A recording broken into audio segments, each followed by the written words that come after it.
C'est un chantier hors norme qui se déroule depuis 7 ans maintenant du côté de Mulhouse, celui de la construction de la nouvelle mosquée An-Nour, un édifice d'envergure très attendu par la communauté musulmane qui devrait accueillir d'ici fin 2018 plus de 2000 fidèles. Il est présenté comme l'un des centres islamiques les plus importants d'Europe. Reportage à Marie Coulon, Vincent Lemiel.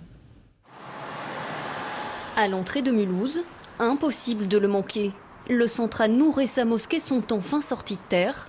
Si à l'extérieur, les façades de verre et de marbre attirent les regards, à l'intérieur, l'édifice est encore loin d'être terminé. Donc en fait, l'objectif, c'est de faire un point sur la salle de prière.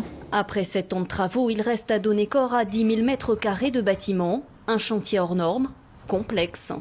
De l'espace de bien-être, des lieux de culte, une médiathèque. Donc c'est le nombre d'éléments de programme mis ensemble sur une parcelle construite de manière dense qui fait que ça donne une complexité à cet ouvrage. Un ouvrage d'envergure. Plus qu'un centre cultuel et culturel, le complexe abritera aussi une piscine, une salle de sport et de nombreux commerces.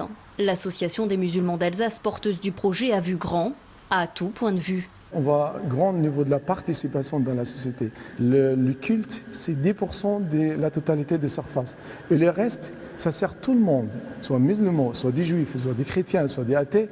Il a le droit de rentrer et découvrir et de participer.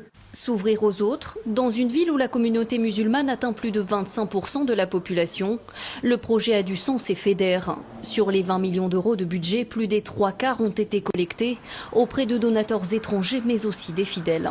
On est impatient que ça se finisse et à la fois content qu'il soit là. On est tout le temps dans des petits endroits serrés. Donc là, on sait que c'est une très belle mosquée et ça va peut-être aider les gens à ouvrir leur vision, quoi. Reste à trouver des investisseurs privés pour gérer la partie commerciale du centre An-Nour.